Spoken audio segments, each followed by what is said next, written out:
बहुत समय पहले की बात है। काशी के पास एक छोटे से गांव में एक राजा रहता था जिनका नाम राजा हरिश्चंद्र था। उनके पास एक अदृश्य मुकुट था जिसे पहनने वाला अदृश्य हो जाता था। इस मुकुट के कारण राजा की प्रसिद्धि दूर दूर तक फैली हुई थी। राजा हरिश्चंद्र नेक और उदार प्रजा के प्रति सदैव कृपालु रहते थे। लेकिन उनकी एक इच्छा थी कि उनका यह अद्वितीय मुकुट हमेशा सुरक्षित रहे। इसीलिए उन्होंने एक विशेष पेड़ के नीचे इसे छिपा दिया था और केवल राजा ही जानते थे कि मुकुट कहाँ है। उसी गांव में एक गरीब चरवाहा था जिसका नाम था दीनदयाल।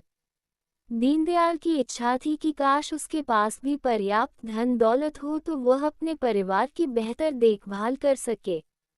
एक दिन जंगल में भेड़ों को चराते समय दीनदयाल की नज़र उस विशेष पेड़ पर पड़ी और वह थकान मिटाने के लिए वहां आराम करने लगा।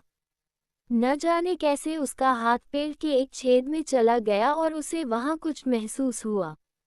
उसने जब वह चीज बाहर निकाली तो देखा कि वह एक अति सुंदर मुकुट था।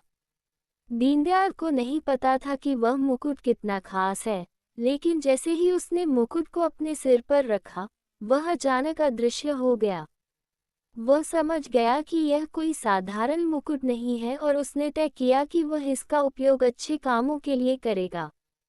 कई दिनों तक दीनदयाल ने अदृश्य रहकर गांव के लोगों की मदद की। वह चोरों को पकड़ता, गरीबों की सहायता करता और उनके चेहरों पर खुशियां बिखेरता। लेकिन उसने अपनी इस खासियत को कभी किसी से प्रकट नहीं किया। लेकिन कहानियों की तरह हकीकत में भी एक मोड़ आता है।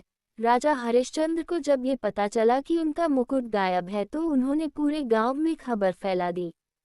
उन्होंने सजा के रूप में ऐलान कर दिया कि जो कोई भी उनके मुकुट को वापस लाएगा उसे बड़ा इनाम मिलेगा और जो चोर होगा उसे बड़ा दंड।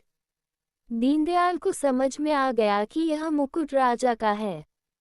दीनदयाल ने ये निर्णय लिया कि वह मुकुट वापस कर देगा क्योंकि वह नैतिकता और सत्य की राह पर चलने वाला था।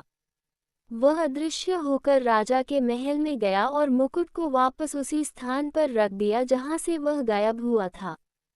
जब राजा को मुकुट वापस मिला तो उन्होंने उस ईमानदार इंसान को इनाम देने का निश्चय किया। उन्होंने गांव में घोषणा की और दीनदयाल राजा के पास गया। दीनदयाल ने सच्चाई बताई। राजा उसकी ईमानदारी और नेकी से बहुत प्रसन्न हुए।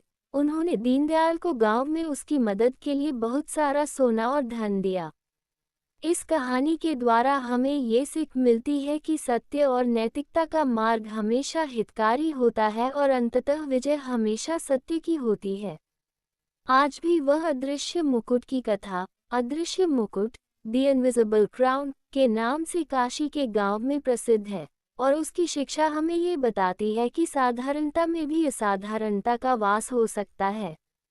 ये लंबी कथा न सिर्फ एक मनोरंजक गाथा है बल्कि यह उस ऋषि वाक्य को भी प्रतिपादित करती है कि सत्य, नीति और धर्म ही जीवन के सच्चे रत्न हैं।